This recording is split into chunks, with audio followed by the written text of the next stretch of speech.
welcome back to Worth the Spin. You almost caught me arguing with Google there for a minute. Some days, nobody's your friend, not even Google. Hey, welcome back to Worth the Spin.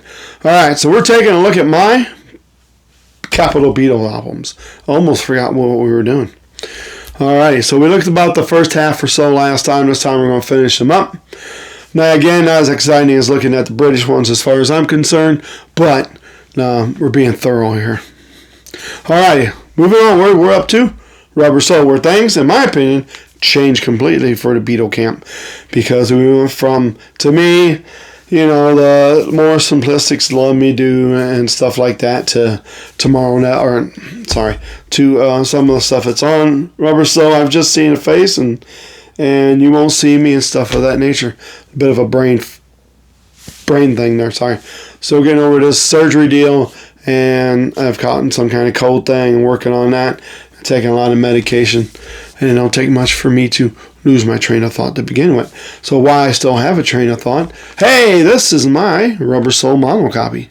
It looks pretty good, and I gotta tell you, this is one of the Beatle albums here in America that when you find it's usually the cover's really faded, a lot of ring wear, looks like crap. This one's not too bad. We got a little bit of fading going on, but yeah, it doesn't look too bad. American Beatle albums don't hold up very well over time because they're made of cardboard, and you get a lot of stuff like this, which usually on the British ones I could clean off and they look really nice, but I've tried on some American ones and it's not fared very well, so not doing that again. Have some like environmental cleaner stuff, Green Simple I think it's called, and yeah, it works really well. It's plant-based and all that, and it's very gentle. You use very little. If you do it carefully, you can take a lot of stuff off of record albums and covers and labels and stuff. Some people swear by it to clean their vinyl. I wouldn't do that. It's just untested by me, and it makes me nervous. All right, so moving forward, no inner sleeve. That means I had the wrong inner sleeve in here to start with. Happens a lot. They get mixed up as you go on and you start taking records out. You know, especially when, you know, in the early days, you know, a lot of records and you're listening to different ones. You take them out of sleeves. You don't always put them back in. That's what causes your ring or your surface scratching and stuff. And things get mixed up and the wrong ones get in there. We just pulled one out from my last batch. It was a Warner Records, I think. Definitely doesn't belong in here. This is my near mint copy of a first pressing of Rubber Soul. And that'd be your side B. So if I have one album and it don't have a cover in it at all, that means it was not the original one that came with it, and I'm still looking for one to replace it with. Sometimes shops will have an overabundance of them. You could say, hey, you know, do you have sleeves? Some go through and try to match them up. Some just don't give two formulas. And, you know, sometimes you find them on eBay really cheap and pick them up so you have the correct sleeve to go with your record. This would be my stereo Rubber Soul. Cover looks very nice on this. Looks a bit better than my mono, other than the edges here where the white is. That's some rough going there, whatever happened there. Back and that's all the same. This would be my near mint first press copy of Rubber Soul. There you go. And out of curiosity, because inquiring minds want to know, let's see if I had the original inner sleeve for this. I think it's still the lime greenish rushed color going into maybe orange. I do not have it in here. That means I did not have the original sleeve when I purchased either one of these copies. So I removed it until I can get the proper inner sleeve that goes in there. I don't use the inner sleeves. They just sit inside the record sleeve itself because I put everything in the rice paper sleeves that we all like to use because it's much more user friendly to me, and it keeps scuffing away. This would be my Rubber Soul stereo Apple copy, and I just kind of dig the darker color Rubber Soul, how it kind of blends in. You know, it's kind of cool. All right, next up is probably the most exciting record. This is the Beatles Yesterday and Today. And yes, it is a second state butcher. And I wrote all this info on the actual record cover itself. So if you were to find one, you need to know this info.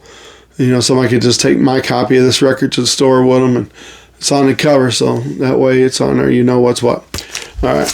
I'm just kidding. Somebody out there just went, oh. I'm just kidding. It's on the plastic sleeve. I did this because for a while I had it hanging on the wall back there. I thought it was kind of cool. But then I just got nervous, kept getting nervous about it getting scratched up. Or, I mean, warped, being against the wall. This room of mine up here in the summer, it's like blazing like an oven for some reason. And then in the winter, it's colder than cold. So, I don't know. And this still has the cellophane on it, which is really cool. And yes, I don't know, I felt like I overpaid for it. But then when I tell people when I paid for it, like, wow, you should, in that condition, I show it to them, in that condition, you should have been paying a whole double what you paid for it. So I feel pretty good about this purchase. Plus, it's a butcher cover. Second state, if I could get a first, would be awesome. Probably never happen because I don't have that kind of money. And this has got some surface scratching, but it's not too bad. It's pretty light. So yeah, it's nice to finally own a butcher cover. I mean, it's not the first state. We'd all love to own the hang on the wall, but still, it's nice to know I won't have it peeled because too many people are finding this record and having it peeled, and copies with this cover are dropping more and more. So I think a time will come, maybe not in the next few years, but somewhere down the road where that is going to be worth far more than an actual first state butcher because everybody's had them peeled. This would be my this would be my model. So this is my model non-butcher cover. So technically second pressing, but still a first pressing because the record didn't change, only the sleeve did. And I think this is an orange sleeve. I look at them so very often, that's how I don't know. There you go. And that's an original one in case you need to know. Yeah, the inner sleeves don't matter that much to me. They just sit in the record. I don't care about seeing them. So this is nice. Most yesterday and today's are really dirty, faded up, and pretty nasty. This one's not the best. It has some tape on the edges, unfortunately. And somebody wrote something in the corner with a green marker, and I don't know why, but they did.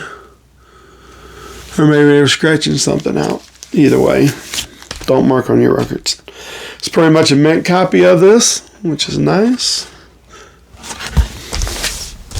And like I said, my other one I would never peel. Alright, and this would be my stereo, and everything's pretty much the same on this as it is the mono, and this record is nourishment enough for me. I don't care, as long as the record doesn't sound like garbage, I'm good. And that's how I personally feel about it. Slide that in there, and then here's our stereo Apple.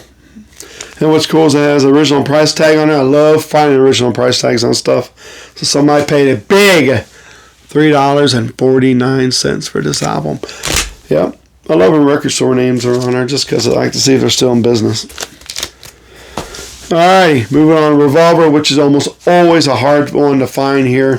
Not messed up because the back cover fades so bad over time with this black. This one's not too bad. It's a first press mono. And but yeah, most of the Revolvers you see are trash here. Or that I see, unless you want to pay a couple $100 for one, which I do not. This is a near mint one. And again, covers don't matter as much as the vinyl itself. This, I think, was probably a $20 purchase a few years ago, 4 or 5 years ago. It's just as good as a $200 copy to me. This would be my stereo copy of it. And it's looking like a near minter. There's your front, there's your back. Looking good, looking good. Yeah, you notice I don't have a lot to say as far as like on the UK's, that was like, well, this is misprint, or there's this or that, whatever. And on American ones, you don't really have that. They just put them out and didn't care or worried about that dollar more than anything. This will be my mono Sgt. Pepper. And this does have the full inner sleeve and the cutouts. And I will assume that maybe you've not seen either of those and you're not sure what they are, because some people haven't and aren't. So originally when you bought it, you got this sleeve. It was done by a group of people called The Fool. And I do have that in here. Bit yellowed, but that's okay. And I do have the original cutouts. And that's pretty cool, because I don't think my stereo has either. And this is going to be your record if I get it out. It's pretty much an ear minter. First pressing, Sgt. Pepper, and His Lonely Hearts Club Band. That'd been cool. They done that. The Beatles, or yeah, done like, instead of putting the Beatles on her, since it was like a disguise themselves kind of thing as another band, just put Sgt. Pepper on the first side, ... flip it over, and the Lonely Hearts Club Band. I think that'd been cool. I'm not a marketing guru, but I can be one if you want to pay me to. Not saying your stuff will sell any better, but hey, it's worth a shot. This would be my stereo first press copy. It's just a lot of the same as the mono. And neither one of them have corrected titles for A Little Help With My Friends. It's A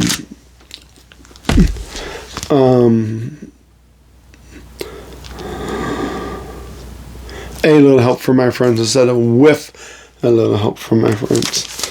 And again, I do not have the full inner sleeve for my stereo, but I do have the cutouts, so that's almost half the battle. I don't always look inside the covers, so I don't always know for sure what's in there. And this would be my Mono Magical Mystery Tour. I'm presuming it's the first press. I've had some issues looking this thing up years ago, so I gave up on it and just moved on and didn't care. Book is attached, and the way these sleeves are made, I could actually fold the book over, put the sleeve on, fold the book back so you can flip through the book if you want. But since most of these you find the books are detached, I'm just leaving it that way so the book stays attached. I don't want anything coming unattached. This is, I would say, pretty close to a mint one. Somebody, again, this is one they try to clean, and it did not take care of the label when they did it. But that will happen. There's no repairing that, by the way. Alrighty. And this would be my stereo, Magical Mystery Tour, which I'm pretty sure is a first press. I have a hard time looking them up on Discogs for some reason in this particular one. I don't know why. And I think we go to white sleeves. There's white in America and black in UK. Yeah, just a plain white sleeve. In your UK, I think we started out just black, and then they went to white, I believe. So, if you know, share in the comments. Somebody out there would like to have the correct info. So this is pretty much near mint copy, and whoever cleaned this one did not mess up the label, which I appreciate. Just slide that back in there. Need a break, guys? Are we good? Good? Alright, just checking. Moving on. No smoke breaks here. Now we come up to everyone's favorite. Well, it probably should be. It's mine. The White Album. And as you know, in America, we got the side loaders, whereas in Europe, they started off with the top loaders. Again, should have a white inner sleeve. And we won't look at both records because I know they're both about the same. And these are pretty fairly close to a mintish copy here. And mine has the 7 errors. So there are 7 spelling errors to this record, because I guess the guys that pressed the record didn't care or notice or whatever on how stuff was spelled. So John Lennon got wind look at it. When John got a look at this and the label, he said, whoa, this stuff's not spelled right. I think we could fix this, and they did, and it was re-released. So here's a rundown of your 7 errors, and I don't have them memorized. I should, but I don't. So We're starting off with Obladi Oblada. Instead of being spaced out, they have it all together as one word. Bungalow Bill should be the continuing story of Bungalow Bill. Somebody got lazy. Rocky Raccoon's missing a C. Why Don't We Do in a Rose missing a question mark. I would think when you're doing these credits on or song titles on a record, you would know why don't we do it in a road? It's probably a question. Revolution number 1 should just be Revolution 1. Revolution number 9 should just be Revolution 9. And Good Night is one word on here, and it should be 2. So that is the 7 errors of this album. And I didn't show the inside, which has a lot more stuff than the outside. That's what that looks like. All right, now we're up to Yellow Submarine. First press, 69. And this is a Columbia pressing, so not all my stuff's Scranton. That's kind of weird. This would be your first press label. Looking good. And there's nothing on here to really talk about either. See, the British ones have so much other stuff you could talk about. The American ones are just plain Jane. No offense to Jane. This will be my stereo copy of it. And we'll take a look at this first press. It looks near mint to me. There you go.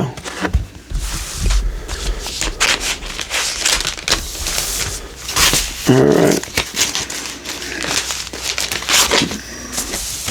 And now we're up to last compilation album they came up with at Capitol for the Beatles.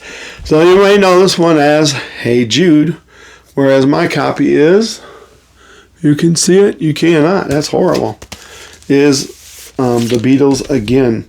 And it even says that on the label. And this is the incorrect, well, it's what it was originally going to be called, and then they just went with Hey Jude. So you'll see some of them they're called Hey Jude, and some are the Beatles Again. And then you'll get some that have the Beatles Again on the label, but Hey Jude on the spine. So kind of a tricky thing. That's kind of exciting. Other than that, there's nothing notable about that. And finally, at the end, unfortunately, is Let It Be. This will be your inside. I can open it. And this would be your album. Well, it's my album, but you know what I mean. So, there's a nice red apple label. Also, there are counterfeits of this album floating around. So, if you want to make sure you have a nice first pressing, you want to look for 2 things. One, you can see it. Ronnie. I'm trying to find where it's at. Should see Phil and Ronnie right there. You got that on there, your dead wax it. You know, that's the first pressing along with Maggie May. Should be Maggie May PD and not Maggie May PD John or Lennon and McCartney. So you want that PD to just be PD on there only. You have those 2 things. You have an original first pressing of the Beatles Let It Be. Alright, just trying to help some of those people out there that keep posting things as first pressings that are, you look at it immediately and go, no, and you're not getting $1,000 for it. Guy the other day wanted to sell me a white album. You're like, it's a top loader mono or top loader stereo from UK, really good condition. 150, I offered 100 because that's what I had at the time. And I thought it was a pretty good offer. And he went on this thing about, you don't know what I have here. You know, white albums, I see them sell for $400 to thousands of dollars, and that's not the truth. I've never seen a white album sell for $1,000 in Europe.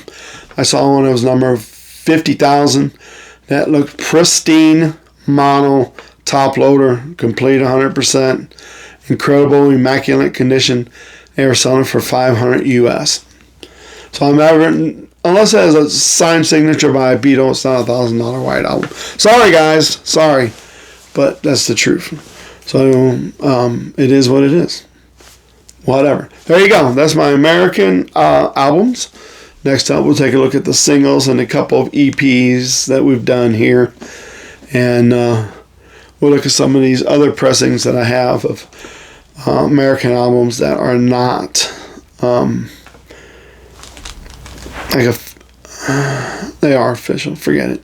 So we'll look at some of the others. Sorry, again, still under this medication thing and stuff. All right. So, hey, thanks for joining me. I hope you liked this video. If you did, thumbs up, maybe subscribe. And as you go day to day in your life, let's sprinkle a little love out there on everyone, because the world needs more. You guessed it, love. Yeah, right there. Tells you. Love. All right, do one good deed for someone today, please, for your own benefit, not mine. Buy someone a coffee. Tell them their hair looks nice. Hey, have a good day. Have a good day. Be safe out there. You know, small things become big things when people need them the most. So I appreciate you guys watching. Hopefully you'll continue watching me going in 2026, because I love sitting in my room by myself talking to my phone. It's still cool. You guys are watching. It's all good. Thumbs up, baby. All right. Thanks for tuning in. I'll see y'all next time. We'll take a look at those Beatles singles.